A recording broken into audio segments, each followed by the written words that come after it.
찬양하겠습니다. 주의 음성을 내가 들으니 살아가 믿는 마음으로 주께 가오니 믿는 마음으로 주께 가오니 나를 영접하소서.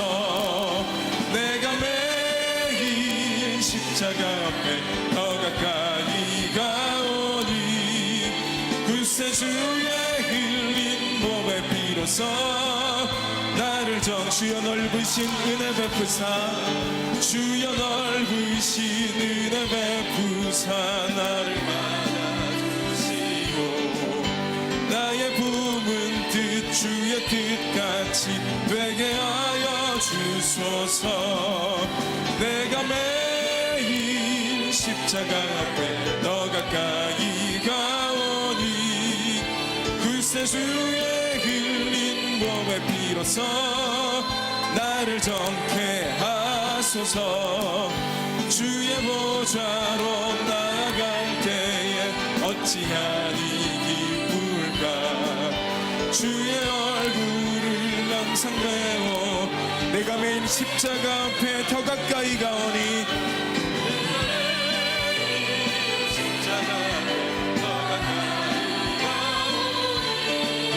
구세주의 흘린 법의 피로써 나를 우리 구주의 넓은 사랑을 우리 구주의 넓은 사랑 측량할 자 없으며 주가 주시는 참된 기쁨도 헤아릴 수 없도다.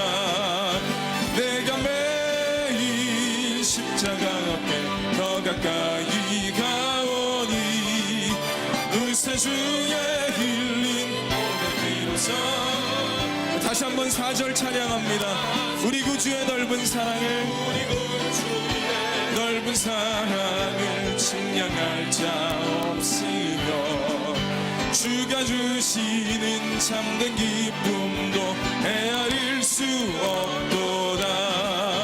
내가 매일 십자가 앞에 더 가까이 가오니 구세주의 흘린 법의 피로써 나를 내가 매일 십자가 앞에 내가 매일 십자가 앞에 더 가까이 가오니 구세주의 흘린 법의 피로써 나를 정케 하소서. 우리의 심령 주의 것이니 우리의 심령 주의 것이니 당신의 영상 만드소서. 주 인도 따라 살아갈 동안 사랑과 주소 늘 바치오. 십자가를 질 수 있나 십자가를 질 수 있나 주가 물어보실 때 죽기까지 따르오니 저들 대답하였다.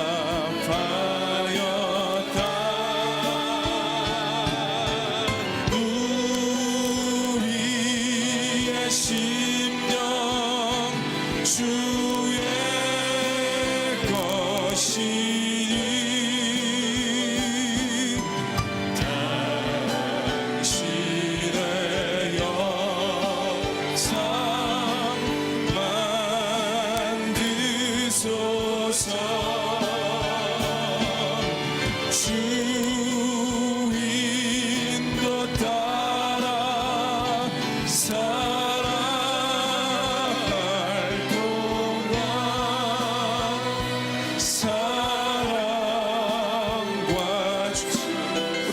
마음으로 후렴 다시 한번 믿음의 고백을 드리길 원합니다. 우리의 심령 주의 것이니 당신의 영상 만드소서. 우리의 심령 주의 것이니 당신의 영상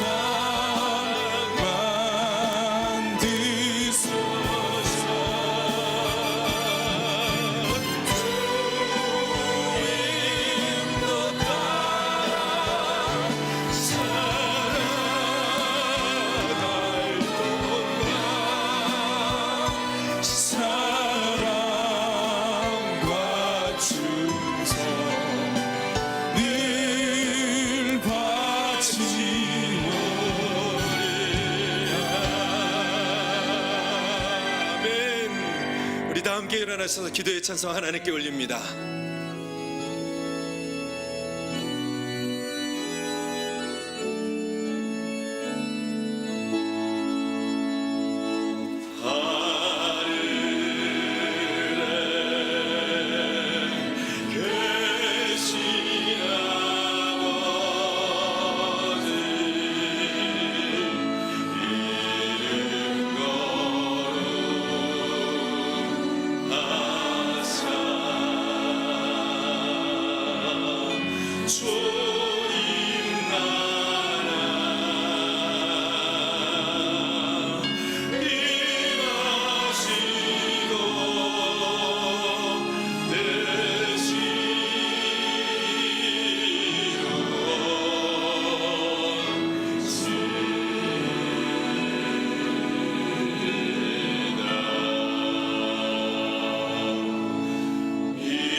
가을의 높은 하늘과 눈부신 햇살처럼 하늘 넘어 우리에게 부어진 구주 예수님의 사랑을 찬양합니다.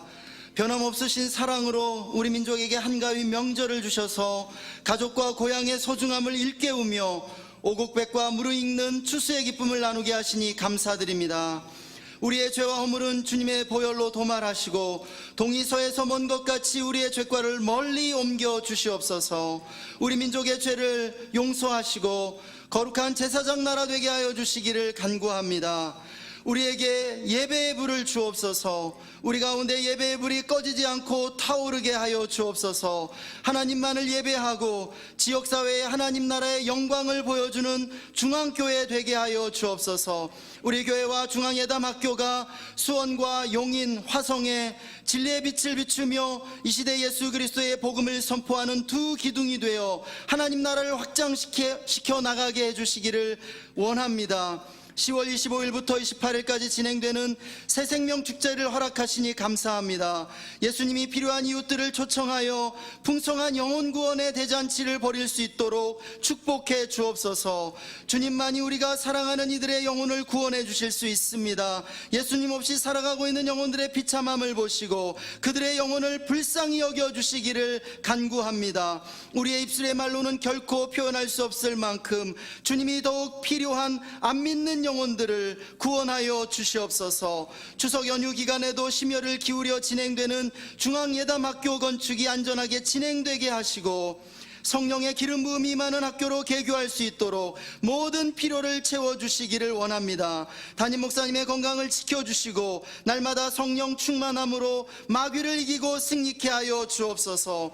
원로 목사님의 영육간의 강건함과 복음 사역을 축복해 주시고 믿음의 경주를 마지막까지 아름답게 하여 주옵소서. 하나님 아버지, 대한민국을 북한의 도발로부터 지켜주시기를 간구합니다. 남북 간, 북한 미국 간에 전쟁이 일어나지 않게 해주시고 대한민국 군대와 장병들을 강하게 하사 철통 같은 안보 태세로 국가와 국민을 수호하게 하옵소서. 한미동맹을 강철같이 굳건해지게 해주시고 문재인 대통령과 정치권이 마음과 지혜를 모아 위기를 극복하도록 축복해 주시기를 원합니다. 추석 연휴 기간 우리 교회와 성도님들을 지켜주옵소서. 한가위 명절로 고향 오가는 길 성도님들의 발걸음을 평안케 하시고 안전과 보호로 인도해 주옵소서. 가족 간에 화목하며 좋은 소식들만 나누는 기쁨의 잔치가 되게 해주시기를 간구합니다. 해외의 선교사님들, 지방과 해외에 흩어져 있는 중앙의 성도님들, 여행 중인 이들, 유학생과 군인들을 지켜주시고 성령 충만케 하여 주옵소서. 연휴의 첫날 드리는 주일 예배를 기쁨으로 받아주시고 홀로 모든 영광 받아주시길 원합니다. 중앙 오케스트라와 호사나 찬양대의 찬양을 받아주시고 예배를 섬기는 모든 섬김의 성령님이 임재해 주옵소서. 말씀 전하시는 담임 목사님에게 성령의 충만함을 임하게 하시고 우리 모두 다메섹 도상의 사울처럼 예수님을 만나 바울로 변화되는 시간 되게 하여 주옵소서. 감사와 찬양을 드리며 존귀하신 구주 예수님의 이름으로 기도드리옵나이다.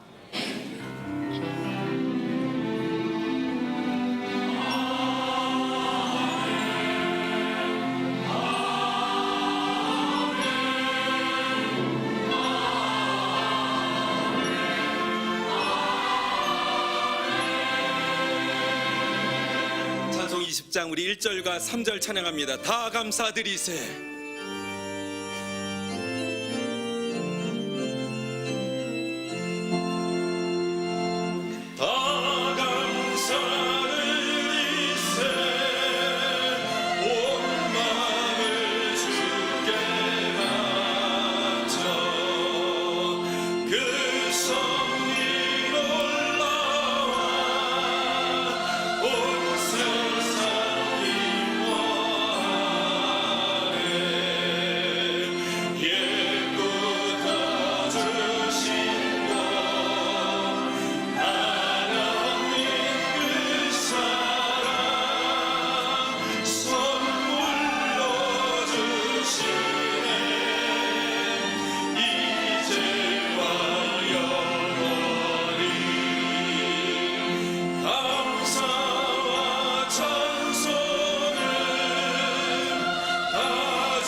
지역사회의 어려운 이웃들에게 하나님의 사랑과 복음을 전하는 행복나눔 선물상자가 지난 추수감사절에 장애인, 독거노인, 저소득층 이웃 등 1,340여 명에게 생필품, 치과치료, 재가복지 지원 등을 했습니다. 올해에도 변함없이 예수님의 사랑을 지역 주민들에게 전하려고 합니다. 추수감사절 행복나눔 선물상자에 온 성도님들이 함께 동참해 주시면 어려운 이웃들에게 큰 행복이 될 것입니다. 자세한 참여 방법은 각 교구 및 복지사역국으로 문의하시길 바랍니다. 호산나 오케스트라가 아시아 태평양 침례대회 인도네시아 일정을 무사히 마치고 돌아왔습니다. 26명이 함께 대회 일정 동안 연주뿐 아니라 현지 대학과 초등학교를 방문해 찬양사역, 구제사역을 감당했습니다. 무엇보다 후원해주신 학용품과 구제물품, 구제헌금을 잘 전달했습니다. 기도와 후원으로 함께해주신 성도 여러분께 감사드립니다. 하나님의 영광을 위한 희망의 슛! 제13회 이글스배 축구대회가 14일 메탄공원 축구장에서 열립니다. 창단 15주년을 맞이한 중앙이글스 축구선교단은 축구를 통해 함께 교제하고 복음을 전하며 이 땅에 하나님의 사랑을 흘려보내고 있습니다. 이번 대회에는 이글스 축구선교위원회 3팀과 중앙교회 목회자팀, 외국어 예배 연합성도팀이 참가해 하나 되는 시간을 갖고자 합니다. 성도님들의 많은 관심과 기도 바랍니다. 이달의 추천 도서는 이동원 목사의 다시 들어야 할 처음 복음입니다. 이 책은 복음이 유일한 소망이며 처음 복음의 회복을 경험하고 늘 새롭게 다가오는 기쁨을 누릴 수 있다고 전하고 있습니다. 처음 나오신 새 가족이나 등록을 원하시는 분은 예배 후 1층 중앙비전홀로 오시면 자세한 등록 안내를 도와드리겠습니다. 할렐루야. 10월의 첫 번째 날 2부 예배 참여하신 여러분, 여러분의 가정, 자녀들 행하는 모든 범사가 하나님의 큰 복 가운데 형통하시기를 주님의 이름으로 축원합니다. 여러분 곁에 함께 예배 드리시는 분들에게 다정한 인사 나누시면 좋겠습니다. 함께 예배 드려 참 감사합니다. 복된 주일입니다. 건강하세요. 행복하세요.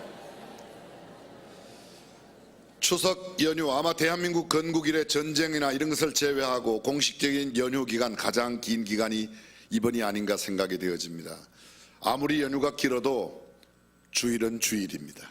오늘 예배당에 나오신 분들이야 뭐 아무런 상관이 없지만 시골에 먼저 가신 분들 혹시 산으로 들러 가시지 않았을까? 우리 교회 교인들은 다 예배 드리러 가시고 난 뒤에 갈 거예요, 그죠? 예, 저는 그렇게 믿어요. 이번 주 오늘 예배 드리고 혹여 시골에 또 아니면 고향 가시면 여러분들은 꼭 가족들과 함께 기도의 시간, 또 아직도 믿지 않는 사람들 구원할 수 있는 시간, 또 함께 교제 나누는 깊은 교제가 되고 돌아오는 주일에는 여러분들이 계신 곳에서 꼭 예배 드리실 수 있기를 바랍니다. 지난 수요일 우리가 이미 고향 선교사 파송 예배를 드렸는데 이번 기회가 아직 믿지 않는 친인척들 전도에 좋은 기회가 되기를 간절히 바랍니다. 2017년 새생명 대축제 행복 레시피, 지금 여러분들의 정면에 플래카드가 걸려 있습니다.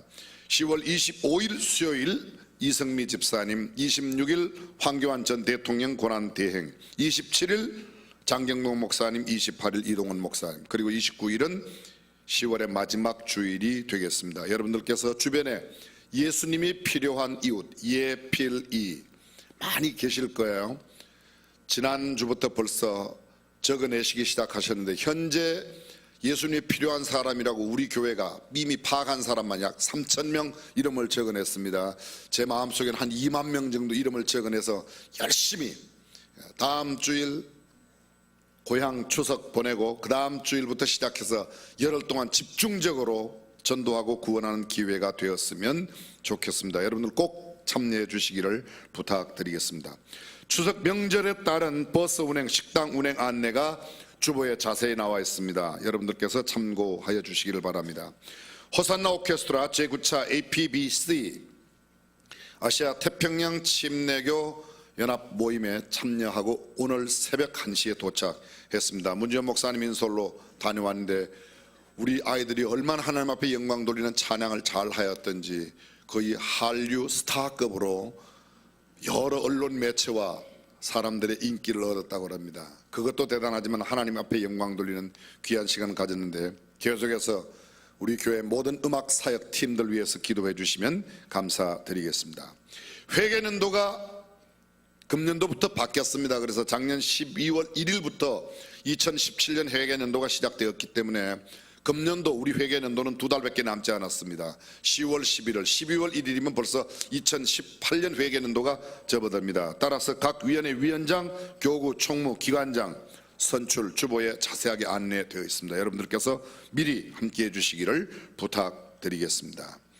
재직 세미나와 중보기도학교 여러분들 신청하실 수 있도록 안내가 되어 있는데 꼭 참고하여 주시기를 부탁드리겠습니다. 원코리아 연합기도에 많이 참여해 주시면 좋겠습니다. 오늘 주보 안에 중앙교회 주일 주차 안내라고 하는 안내지가 하나씩 다 들어있을 겁니다. 여러분들이 교회 오시면서 주차장에 보시면 차단기가 설치되어 있는데 주일날은 저희들이 우리 교회 성도들에게 모두 오픈하지만 주중에는 차단을 앞으로 하게 될 것 같습니다. 이번 새생명 축제 끝나고 나면 곧 시작하게 될 터인데 자세한 안내 여러분들이 주보의 안내지를 참고해 주시기를 부탁드리겠습니다. 추석 명절 가정예배 안내지 미처 받지 못하신 분들은 예배 마치고 가실 때 하나씩 받아 가시면 되겠습니다. 복음을 전하는 첫걸음 CBC 뉴스 10월호가 발행이 되었습니다. 여러분 고향 가실 때 또 친인척에게 함께 나누어 드리실 수 있으면 매우 좋겠습니다.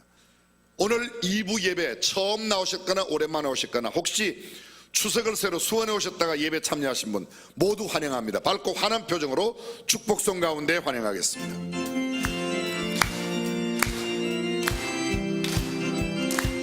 축복합니다. 축복합니다. 주님의 이름으로 처음 오셨거나 오랜만에 오신 분 혹시 명절 새로 오셨다가 교회 나오신 분 옆에 사람이 손을 함께 들어주시면 감사하겠습니다. 네, 감사합니다. 또 다른 분 2층에 영상 예배실에 충만하게 넘치기를 축복합니다. God bless you. God bless you. 축복합니다. 주님의 사랑 옆 사람 축복하며 God bless you. God bless you. God bless you. 축복합니다. 주님의 사랑으로.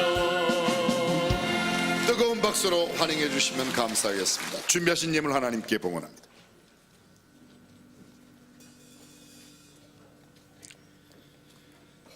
참 좋으신 하나님 아버지, 우리의 인생의 모든 과정 가운데 함께 하시고 은혜의 손길로 돌보아 주시는 하나님께 감사드립니다. 우리에게 하나님을 경외하는 마음을 주시고 날이 갈수록 주님을 더욱 사랑하게 하시옵소서. 이 시간 정성을 담아 헌금을 드리오니 기뻐 받아주시고 우리의 삶 또한 하나님께 드려지는 거룩한 산 제사가 되게 하시며 하나님의 모든 충만하심으로 우리 모두를 충만케 하여 주시옵소서. 예수님 이름으로 기도합니다. 아멘.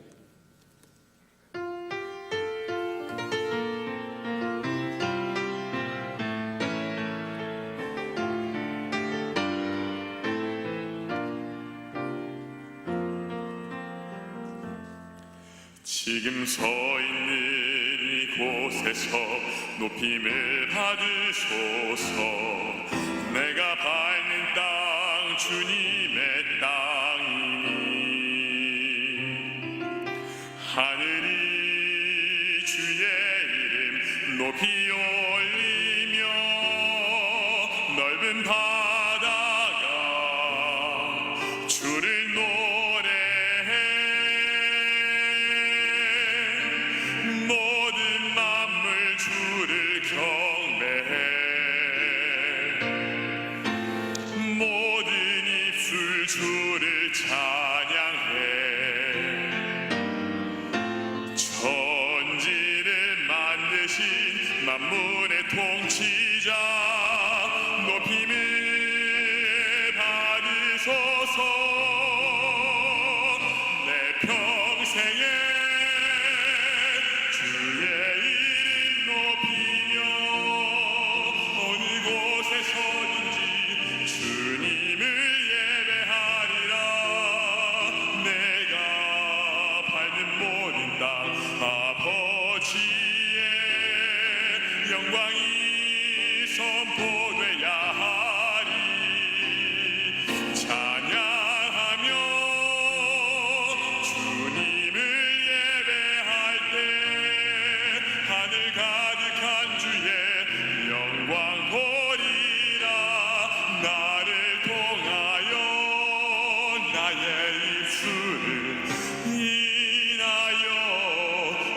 이름 높임을 받으소서.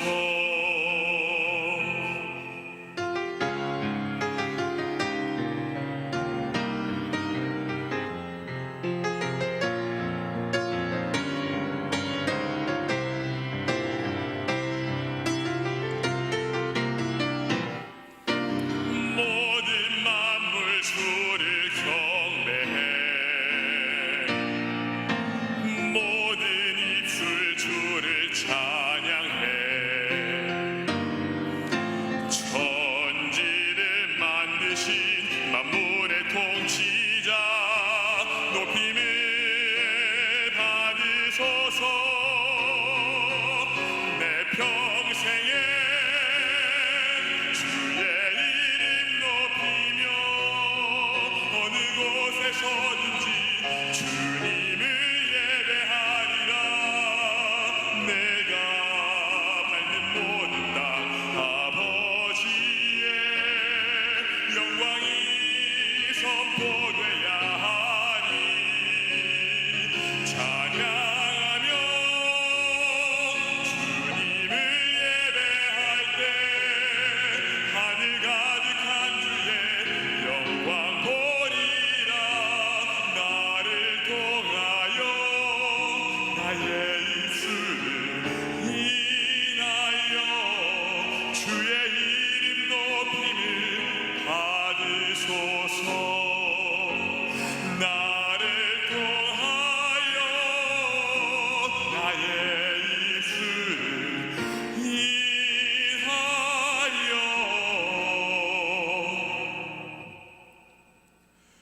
주의 이름 높임을 받으소서.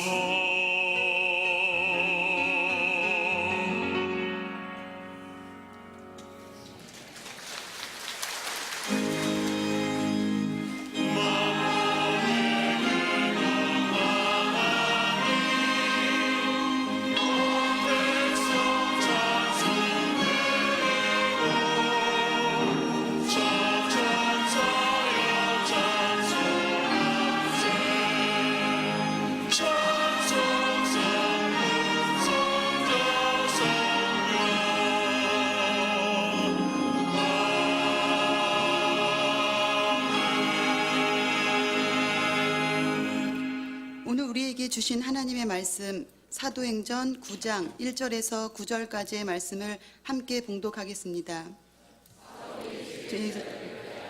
여전히 위협과 살기가 등등하여 대제사장에게 가서 다메섹 여러 회당에 갈 공문을 청하니 이는 만일 그 돌을 줍는 사람을 만나면 물론 남녀하고 결박하여 예루살렘으로 잡아오려 함이라. 사울이 행하여 다메섹에 가까이 가더니 호련히 하늘로서 빛이 저를 둘러 비추는지라. 땅에 엎드려져 들음에 소리 있어 가라사대 사울아 사울아 내가 어찌하여 나를 핍박하느냐 하시거늘 대답하여 주여 니시오니이까 가라사대 나는 내가 핍박하는 예수라. 내가 일어나 성으로 들어가라 행할 것을 내게 이를 자가 있느니라 하시니 같이 가던 사람들은 소리만 듣고 아무도 보지 못하여 말을 못하고 섰더라. 사울이 땅에서 일어나 눈은 떴으나 아무것도 보지 못하고 사람의 손에 끌려 다메섹으로 들어가서 사흘 동안을 보지 못하고 식음을 전폐하니라. 아멘.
귀한 찬양 진심으로 감사드립니다.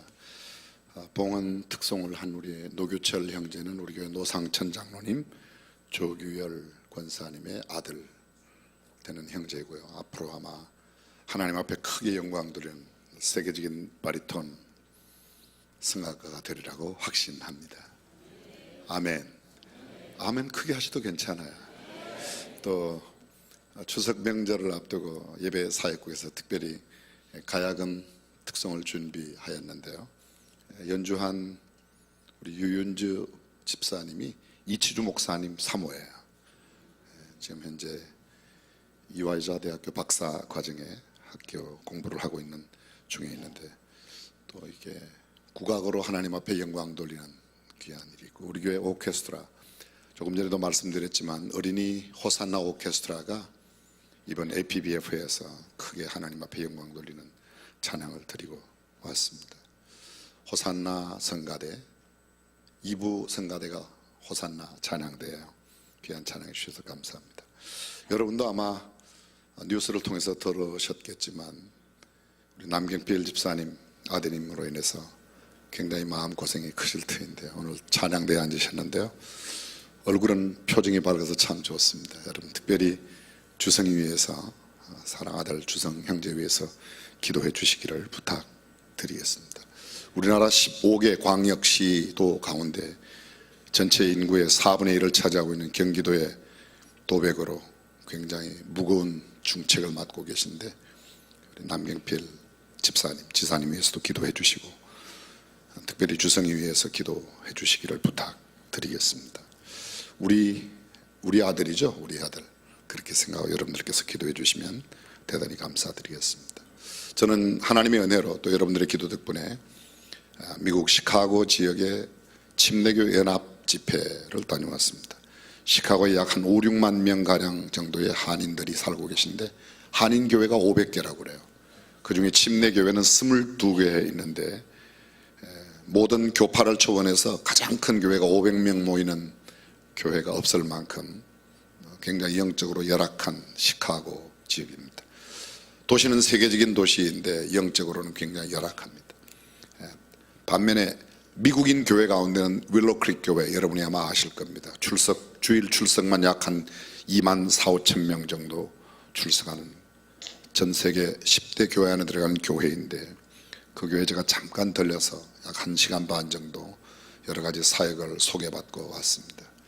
케어센터라고 하는 곳이 있는데 여러 어려운 그 지역의 사람들을 섬기고 돕는 케어센터의 자원봉사자만 4,000명이 됩니다. 깜짝 놀랐습니다. 근데 귀한 사역 감당하는 모습 봤고 도전도 받고 또 작은 꿈과 소망도 가지고 돌아왔습니다. 기도해 주신 여러분들께 진심으로 감사드립니다. 추석 명절을 맞이해서 많은 분들이 고향을 찾았지만 여전히 주일을 성수하는 여러분의 예배가 하나님 나라에 상달되고 하나님의 큰 은혜와 평강과 복이 우리 모든 가정에 넘치시기를 주님의 이름으로 축원합니다. 사도행전 9장 1절 이하의 말씀을 중심으로 예수님을 만난 사울, 이런 제목으로 말씀을 나누고자 합니다. 보스턴의 한 보호소에 앤이라고 하는 소녀가 있었습니다. 나이는 17살, 앤의 엄마는 일찍 세상을 떠났고 아빠는 알코올 중독자였으며 성격 장애를 겸하고 있었습니다. 아빠의 폭행과 폭언으로 심한 상처를 받은 앤은 보호소에 함께 온 동생마저 얼마 되지 않아 죽자 큰 충격을 받아 미쳐버렸습니다. 그리고 시력까지 잃은 맹인이 되고 말았습니다.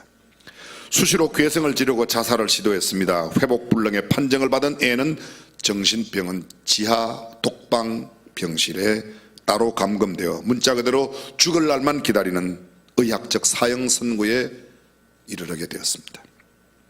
모두가 포기한 17살 소녀 앤, 희망이라고는 털끝만큼도 찾을 수 없는 그녀를 돌보겠다고 자청한 여인이 있었습니다. 이미 은퇴한 나이가 많은 늙은 간호사였습니다.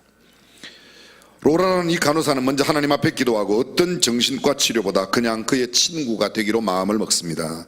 날마다 쿠키를 굽고 초콜릿 캔디를 가지고 앤을 찾아갑니다. 책을 읽어주고 기도해 주었습니다.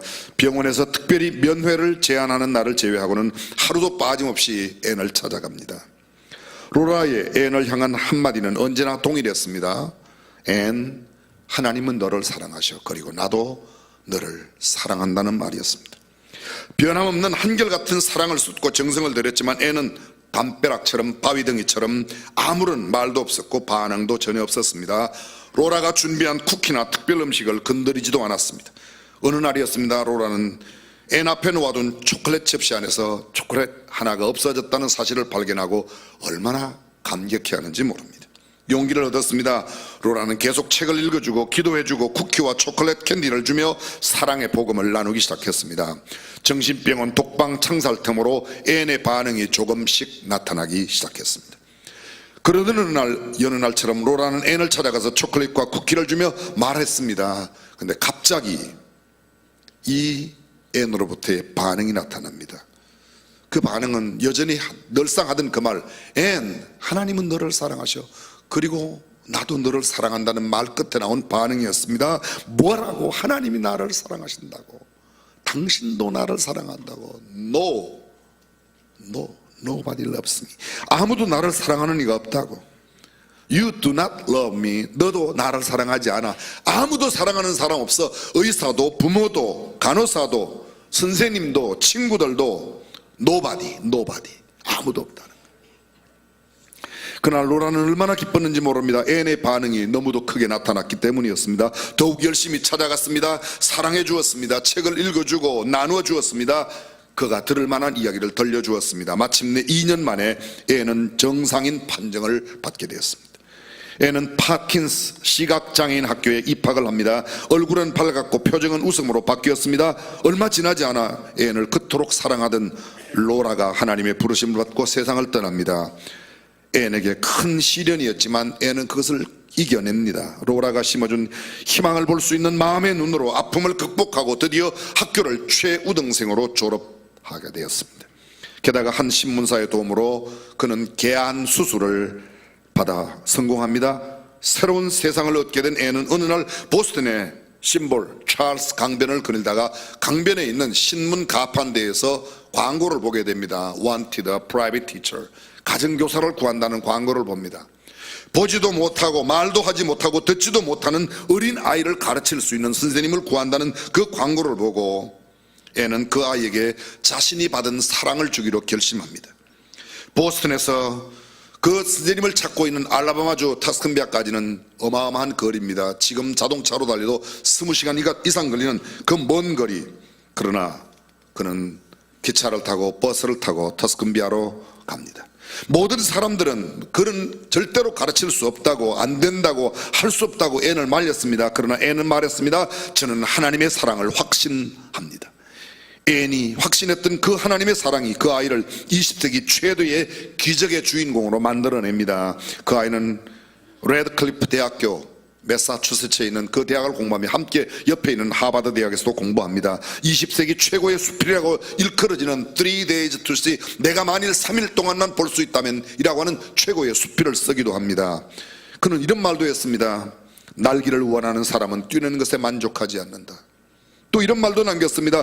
두 눈이 없어 보지 못하는 것이 불쌍한 것이 아니라 두 눈을 가지고도 내일을 보지 못하는 것이 불쌍하다라는 말을 남기고 1939년도에 그는 한국에 와서 나라를 잃은 한국 사람들에게 희망의 메시지를 주고 갔습니다. 바로 그가 우리가 잘 알고 있는 헬렌 아담스 켈러, 헬렌 켈러였습니다. 이 헬렌 켈러에게 했던 한때는 정신병원 독방에 감금되어 있던 사람, 그 사람이 바로 앤 설리반 선생님입니다. 생각해 보십시오. 만약 헬렌 켈러가 앤 설리반을 만나지 못했다면, 앤 설리반이 로라 간호사를 만나지 못했다면 어떻게 되었을까요? 그들은 인생의 소중한 만남을 가졌습니다.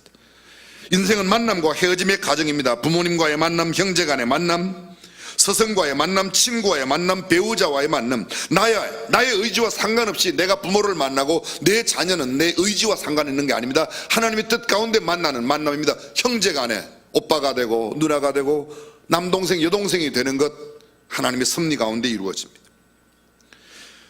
스승을 만나 그의 사상과 가치 기준이 생겨나고 삶의 틀이 생겨납니다. 그런데 이 모든 만남보다 더 소중한 만남이 있습니다. 그것은 바로 예수 그리스도와의 만남, 하나님과의 만남입니다. 내 의지, 내 생각, 내 결심과 판단 상관없이 만나는 부모 형제와의 만남이 있는가 하면 내 생각과 결심 또는 내 노력에 의해서 만남이 바뀌어지기도 하면 열심히 공부해서 내가 원하는 대학에 가면 내가 만나고 싶은 선생님이나 또는 거기에 온 친구를 만납니다. 그러나 공부를 열심히 하지 않아서 내가 원하는 학교에 못 가면 다른 학교에 가게 되고 또 거기서도 다른 사람을 만납니다. 지나놓고 보면 다 하나님의 섭리와 경륜 가운데 그를 만나게 되었다고 말하지만 어쨌든 내 의지와 노력이 약간의 만남에 영향을 주는 것도 사실입니다.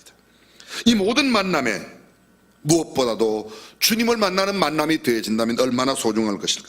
차라리 이 전자의 만남에 문제가 좀 있다고 해도, 다시 말하면 부모를 만나는 일에, 친구를 만나는 일에, 스승을 만나는 일에 좀 문제가 있다고 해도 예수 그리스도를 만나면 내 인생은 완전히 축복받은 인생으로 바뀌어질 줄로 믿습니다.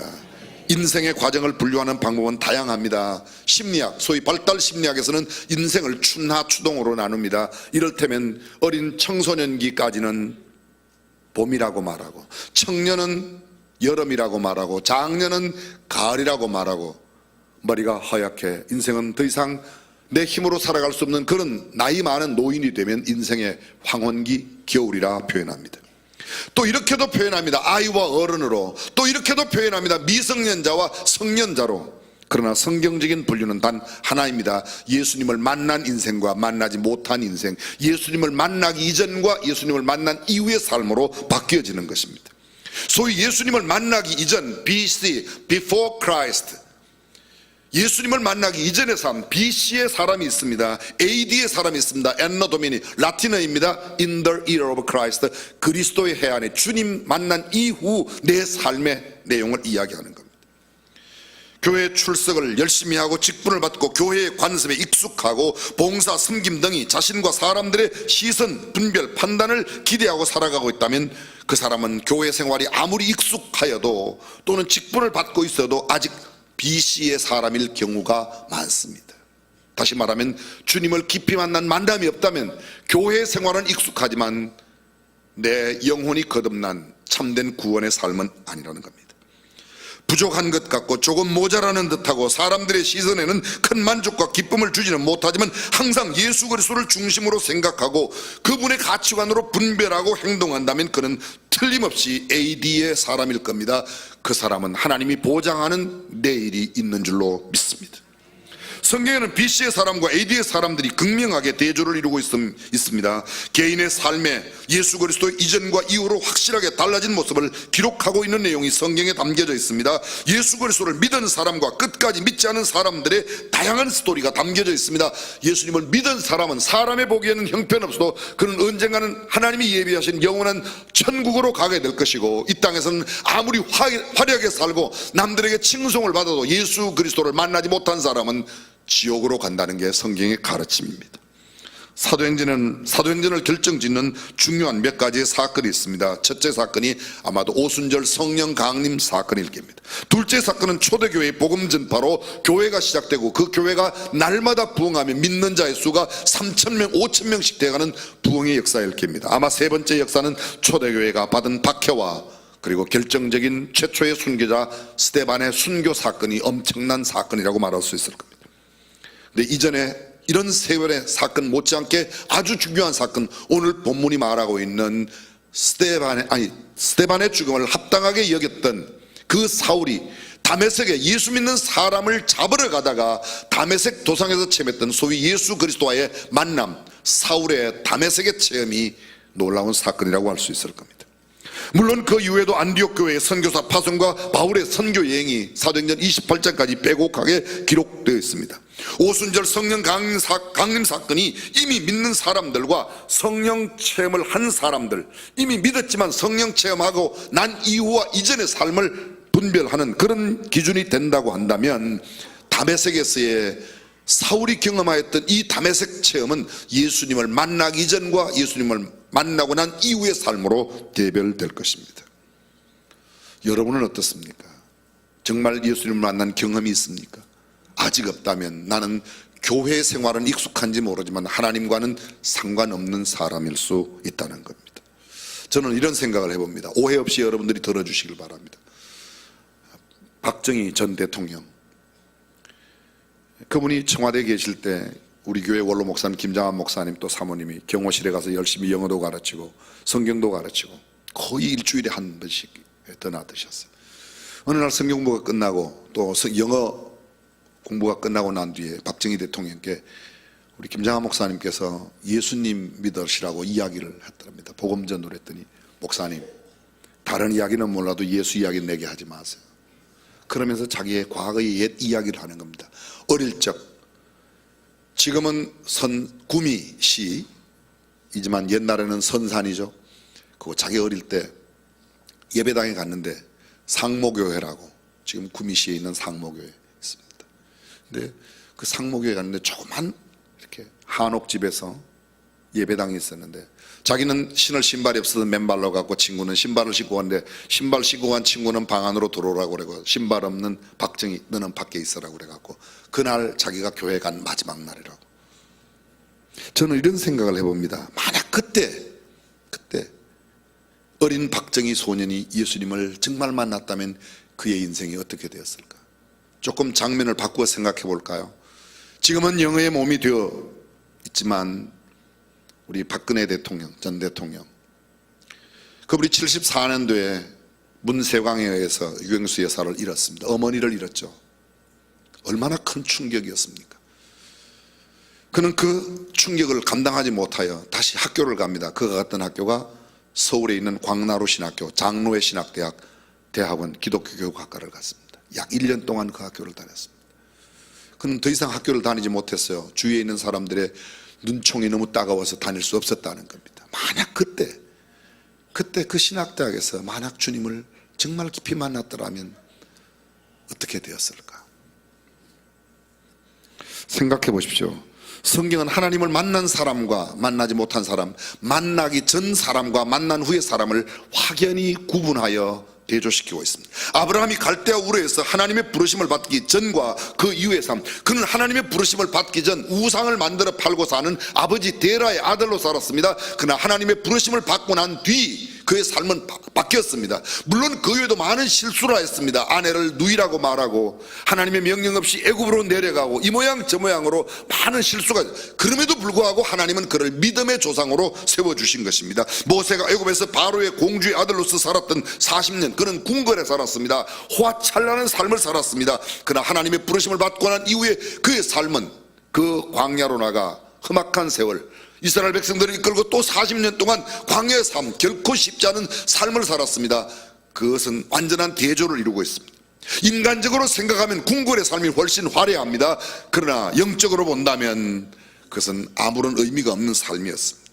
갈릴리 어부였던 베드로와 안드레, 야고보, 요한의 예수 그리스도 만나기 전과 만난 후, 여리고의 세리장 삭개오가 예수님을 만나기 전과 만난 후 완전히 달라서 12회를 혈루증으로 앓던 여인, 예수님을 만나기 전까지는 자기의 모든 것을 다 허비하였습니다. 많은 의원에게 수많은 괴로움을 받았습니다. 그러나 예수님을 만나는 순간 단숨에 그의 병은 깨끗하여졌고 그의 삶은 구원의 삶으로 산 줄로 믿습니다.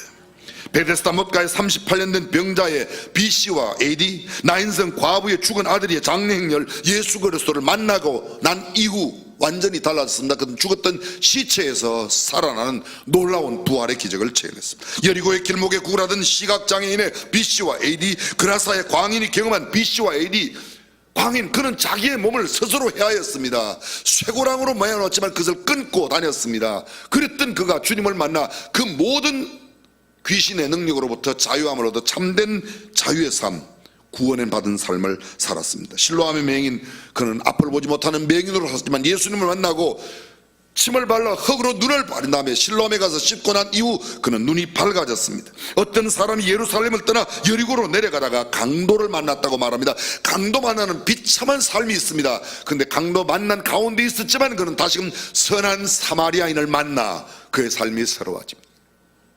예수 그리스도의 만남이 인생 최고의 변수입니다. 한 번의 잘못된 만남으로 인생이 영원히 돌이킬 수 없는 끔찍한 일을 만날 수 있고, 의미 있는 단 한 번의 만남이 한 사람의 일생뿐 아니라 그가 살았던 한 시대의 역사를 근사하고 멋지고 아름답게 만들 수 있습니다. 사랑하는 성도 여러분, 예수님을 만난 삶으로 이 시대를 멋지게 살고 시대를 변화시키는 시대의 주인공이 되시기를 주님의 이름으로 축원합니다.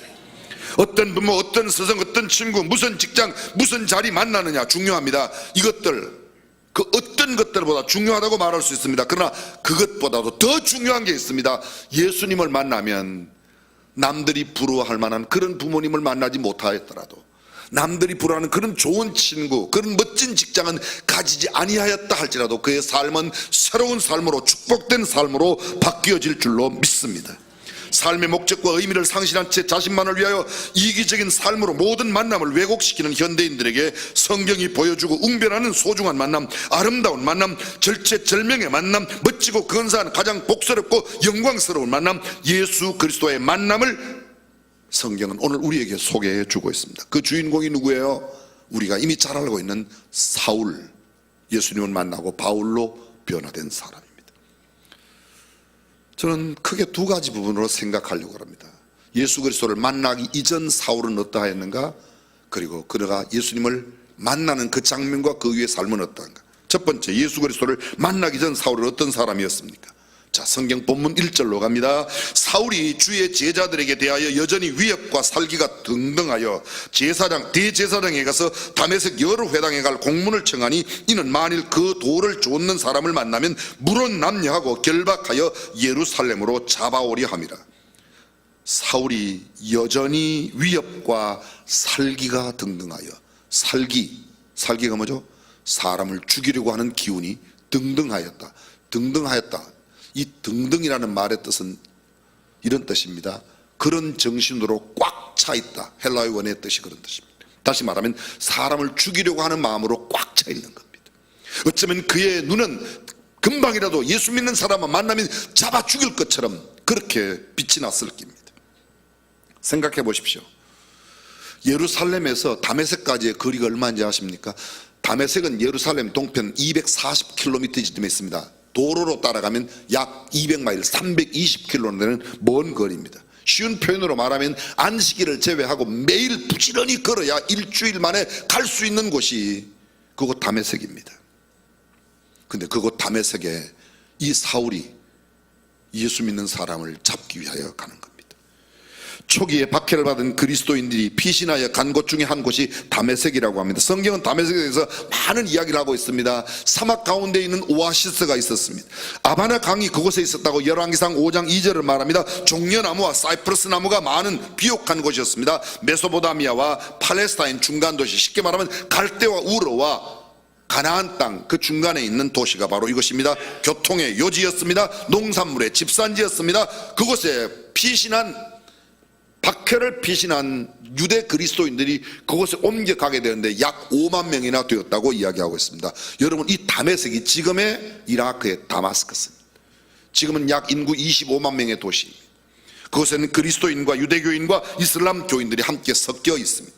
사울이 그곳까지 그리스도인을 박해하기 위해서, 예수 믿는 사람을 잡아 박해하기 위하여 가게 됩니다. 사울이 왜 그리스도인을 그토록 싫어했을까? 철저하게, 잔인하게, 지독하게 싫어합니다. 생각해 보십시오. 그리스도인이 이단인들이 아닙니다. 이방인이 아닙니다. 유대인 형제 자매들입니다. 그리스도인들 포악한 집단이 아닙니다. 그들의 명예를 더럽히고 살던 사람들이 아닙니다. 부도덕한 일을 행했던 사람들이 아닙니다. 무슨 범죄 집단이 아닙니다. 우리가 잘 알고 있는 대로 초대 그리스도인들 어땠습니까? 그들이 모든 믿는 사람들에게 본이 되었고, 어떻게 해요? 칭송을 받았고, 주께서 믿는 자의 수를 날마다 더하게 하는 아주 아름다운 믿음의 공동체였습니다. 사랑의 공동체였습니다. 순결한 도덕적 사람으로 칭송받았던 사람들입니다. 그들은 있는 사람이나 없는 사람이 함께 거하는 유무상통의 사람들이었습니다. 이렇게 성실하고 착하고 좋은 사람들을 왜 이렇게 잡아 죽이려고 하고 있는가? 왜 사울은 그리스도인들을 이렇게도 싫어하고 죽이고자 하고 있는지, 당시 예수 그리스도는 로마 황제의 반역자였습니다. 유대 민중의 선동자였습니다. 십자가에 죽은 예수 그리스도가 하나님의 아들이라고 유대인이 기다리던 메시아라고 이야기하니 이 유태인들은 이해가 안 되는 겁니다. 나무에 달린 자마다 저주를 받은 자다. 신명기 21장 23절에 나오는 말씀이에요. 근데 예수님이 나무에 달려 돌아가셨어요. 근데 그 저주받아 죽었던 예수가 그들이 그토록 기다리던 메시아라고 하니 유태인들은 이게 도저히 이해가 안 되는 겁니다. 좀 심하게 말하면 미칠 지경입니다. 용납되질 않습니다. 어떻게 저주받은 자로 죽었던 민중의 선동자가 로마의 행정부에 반대하던 반역자가 어떻게 우리가 기다리는 메시아가 될 수 있냐는 겁니다. 나무에 달려 죽은 예수 그리스도가 유대의 민족이 기다리고 있는 메시아라고 말도 안 된다. 견딜 수 없는 겁니다. 예수가 하나님의 아들이라고 말도 안 되는 이야기입니다. 그 예수 그리스도를 믿어야 죄를 용서받고 구원받아 천국에 간다고 도저히 그들은 용납할 수 없는 것입니다. 그깟 저주받은 인간 예수가 메시아라고 하니 유대인들이 자존심이 상합니다. 견디지 못합니다. 더구나 하나님의 아들이라고 하니 얼마만큼 신성모독으로 생각되었는지 그 예수 믿는 사람, 예수를 추앙하는 사람을 그냥 둘 수 없었던 겁니다. 그러기에 320km나 멀리 떨어진 다메섹에까지 가서 예수 믿는 사람을 아예 씨를 말리려고 그러는 겁니다. 유일신 야훼를 섬기는 정통 유대인들은 그리스도인들의 모든 가르침이 귀에 거슬립니다. 귀에 거슬리는 정도가 아니라 남겨두면 안 될 존재로 생각하는 겁니다. 암적 존재로 생각하는 겁니다. 사울은 하나님에 대한 사랑이 지극한 사랑, 율법에 대한 순수한 열정이 대단했습니다. 다메섹까지 가서 그리스도인을 없이하고자 그렇게 갔다고 이야기하고 있습니다. 우리는 이미 보고 있습니다. 사도행전 8장 2절에 보면 사울이 그의 죽임을 마땅히, 누구의? 스데반의 죽임을 마땅히 여겼다. 그리고 스데반을 죽일 때 많은 사람들이 벗는 겉옷을 사울이라는 청년이 맡았다. 이 죽음은 내가 책임진다. 그러니 너네 마음대로 죽여라. 그런 말이 이 사울이 했던 그런 표현입니다. 경건한 사람들이 스데반을 장사하고 위하여 크게 울더라. 사울이 교회를 잔멸할세. 보십시오. 사울이 교회를 어떻게 할세? 잔멸이 뭐예요? 깡그리 없애는 겁니다. 싸그리 교회를 씨를 말리겠다는 겁니다. 각 집에 들어가 남녀를 끌어다가 옥에 넘겼다고 말합니다. 동일한 내용을 담고 있는 오늘 본문 사도행전 9장은 바울이 예수님을 만나는 장면의 이야기입니다. 그런데 그가 만났던 이야기를 훗날 총독 앞에서, 로마의 총독 앞에서 다시 이야기합니다. 아니, 그 이후에는 아그리빠 이스라엘 왕 앞에서 이야기합니다. 왕 앞에서 이야기하는 내용이 사도행전 26장에 기록되어 있습니다. 26장 9절입니다. 나도 나사렛 예수의 이름을 대적하여 범사를 행하여야 될 줄을 스스로 생각하고 예루살렘에서 이런 일을 행하여 대제사장들에게 가서 권세를 얻어가지고 많은 성도를 옥에 가두며 또 죽일 때에 내가 가편투표를 하였고 또 모든 회당에서 여러 번 형벌하여 강제로 모독하는 말을 하게 하고 저희를 대하여 심히 격분하여 외국 성까지도 가서 핍박하였고 그 일로 대제사장들의 권세와 위임을 받고 다메섹으로 갔나이다. 쉽게 말하면 성전에 들어가서 성도들에게 예수를 모른다고 강제적으로 강압적으로 말을 시키는 겁니다. 사울이 그런 일에 앞장섰던 사람입니다. 보십시오. 그는 하나님을 향한 열심을 갖고 그렇게 했습니다. 예수 그리스도를 핍박하는 것이야말로 하나님을 경외하는 것이라고 생각했습니다. 하나님을 가장 열심히 잘 섬기는 것이 예수 믿는 사람 잡아 죽이는 거였습니다. 예수님을 잘 믿는 게 뭡니까? 열심히 믿는다는 게 뭡니까? 생각해 보십시오. 우리의 잘못된 열심이 엄청난 문제를 일으킬 수 있다는 겁니다. 저는 비일비재하게 봅니다. 교회가 하는 일을, 하나님의 일을 그렇게 열심히 방해할 수 없어요. 근데 그 사람도 하나님 믿는 사람이라고 그래요. 얼마나 많은지 모릅니다. 열심 못지않게 더 중요한 게 있습니다. 하나님의 뜻을 정확하게 분별하고 깨닫는 영적 지식이 필요합니다. 영적인 지식은 하나님의 말씀에서 나옵니다. 말씀 없는 열심, 말씀에서 벗어난 열심은 하나님을 위한다고 하는 열심이지만 전혀 하나님께 도움이 안 되는 겁니다. 여러분 이렇게 생각해 보십시오. 전쟁이 났을 때 어떤 사람이 열심히 생명을 무릅쓰고 총을 쏩니다. 근데 총뿌리가 어디로 되어 있는가 하면 자기 아군을 향해서 있습니다. 무슨 소리인지 못 알아들었어요. 반응이 왜 이랬어요? 총을 어디로 쏴야 돼요? 적군을 향해 쏴야 되는데 열심히 쏘는데 이쪽에 갖다 대었어. 자기네 편 나고. 집에서 올 때 반응 안 보이기로 작정하고 오셨습니까? 어떤 사람이 축구를 얼마나 열심히 하는지 몰라요. 누구보다도 열심히 막 전반 45분, 후반 45분 열심히 뛴다. 공을 또 얼마나 열심히 잘 차는지 몰라요. 그런데 공이 오면 골문을 상관없이 가까운 골문에다 그냥 자기네 골문으로 차 넣는 겁니다. 이제 좀 웃으시는구만. 그런 사람이 많아요. 자뻑하는 사람들이.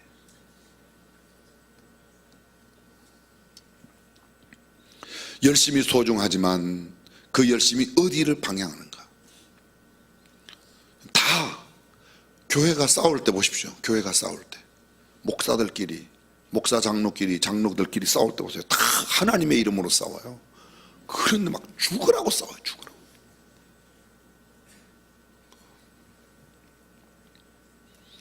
우리는 알아야 합니다.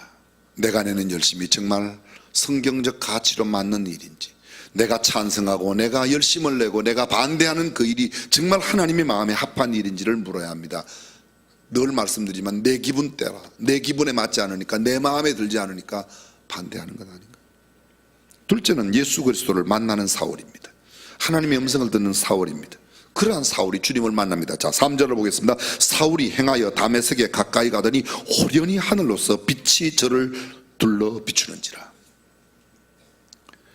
호련히, 그 빛은 정오의 빛보다 더 밝은 빛이었습니다. 그 빛이 비추자 단 한 발짝도 나아갈 수가 없었습니다. 아무것도 볼 수 없습니다. 엎드러지고 말았습니다. 지금까지 한 번도 무릎을 꿇어본 일이 없는 그 당당한 사내들인 공회에 의원했던 그 사울이 무릎을 꿇고 앞을 보지 못한 채 엎드러집니다. 그는 깨달았습니다. 그 빛 앞에 자신이 회방자요 박해자요 핍박자인 것을, 자신이 죄인이라는 것을 깨달았습니다. 땅에 엎드러져 들음에 소리 있어 가라사대 사울아 사울아 네가 어찌하여 나를 핍박하느냐 하시거늘 나는 네가 핍박하는 예수라. 하나님의 음성 앞에 내가 어찌하여 나를 핍박하느냐는 그 음성 앞에 얼마나 기가 막혔겠습니까? 지금까지 단 한 번도 하나님을 모독하거나 반대하거나 핍박한다고 상상도 할 수 없었는데, 자신이 하고 있었던 일이 바로 그 주님에게 반대하는 일이며 핍박하는 일임을 주여 니시오니까 나는 네가 핍박하는 예수라. 얼마나 기절초풍할 노래입니다. 그가 그렇게도 열심을 내고 충성을 하고 헌신을 하고 노력을 다하고 최선을 다했습니다. 하나님을 위한다고 한 그 모든 것이 하나님을 방해한 것이고 하나님을 박해한 것이 되었기 때문입니다. 사울은 거의 죽은 자처럼 되었다고 말합니다. 그러한 가운데 사울은 깨달은 것이 있습니다. 예수 그리스도가 바로 하나님이라는 사실을 깨닫습니다. 그리고 성도를 박해하는 것이 곧 예수 그리스도를 박해하는 것이라는 것을 알았던 겁니다. 여러분 기억하십시오. 내가 어떤 예수 믿는 사람을 박해하면 그것은 그 사람을 박해하는 게 아니라 예수님을 박해하는 거예요. 우리는 함부로 해요. 하나님의 일을 대적하는 것이고 회방하는 것입니다. 핍박을 받고 박해를 받고 계시다면, 예수 믿는 일 때문에 만약 핍박을 받는다면 내가 핍박을 받는 게 아니라 예수님이 핍박을 받고 박해를 받는 거예요. 그러므로 핍박을 받거나 박해를 받는, 신앙 때문에 받는 박해와 핍박은 좌절할 필요가 없습니다. 낭망할 필요가 없습니다. 주님께서 놀라운 구원의 역사로 우리를 인도하실 것이기 때문입니다. 사랑하는 성도 여러분, 저와 여러분들에게 정말 주님을 만난 이런 감격으로 지금은 당장 눈이 어두워져 앞을 보지 못합니다. 유명한 주경신학자 아클라가 그런 말을 했습니다. 사울은 자기가 원하는 방법으로 다메섹에 들어가지 못하고 끌려 들어갔다고. 앞을 보지 못하여 3일 동안 아무것도 보지 못하고 사흘 동안 식음을 전폐했다. 먹지도 못하였습니다. 그는 철저하게 무기력한 자신을 발견하고 끌려갈 수밖에 없는 나의 모습을 발견하게 됩니다. 이것이 주님을 진정으로 만난 사람들이다. 참 주님을 만난 사람들이 이렇게 말합니다. 나는 아무것도 아니라고 말합니다. 그리고 그분의 능력에만 의지하게 되어 있습니다. 오늘 저와 여러분들이 온전히 주님께 붙들림 바 된 삶을 살아가는 참된 주님과의 만남의 사람이 되시기를 주님의 이름으로 축원합니다. 기도하겠습니다.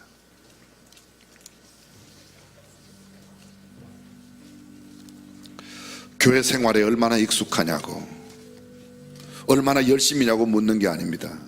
제가 여쭙는 것은 당신은 주님을 만난 적이 있냐고 묻습니다.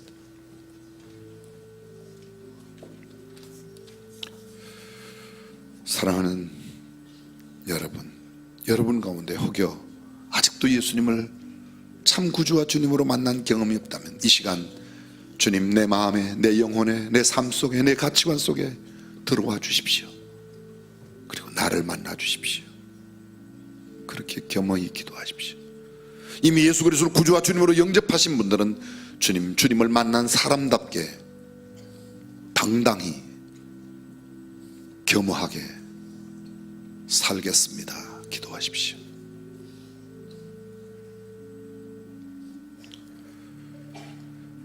우리 예배당에 나오는, 우리 교회에 나오는 모든 사람들은 단 한 사람도 주님을 만나지 못한 사람이 없게 하시고, 이미 만난 사람들은 주님 닮는 거룩함으로 살게 하옵소서. 주 예수님의 이름으로 기도합니다. 아멘. 우리 다 함께 일어나셔서 고백하는 마음으로, 간절한 마음으로, 기도하는 마음으로 찬양합니다. 나 약해 있을 때에도 주님이 함께 계시오. 나 약해 있을 때에도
은혜와 하나님의 무한하신 사랑과 성령님의 감동 감화 교통 충만하심이 오늘 주님을 만난 아름다운 감격으로 삶 살기를 다짐하는 모든 믿음의 권속들, 자녀들, 저들의 범사, 그리고 우리 대한민국 위에 영원토록 함께 하시기를 간절히 축원하옵나이다. 아멘.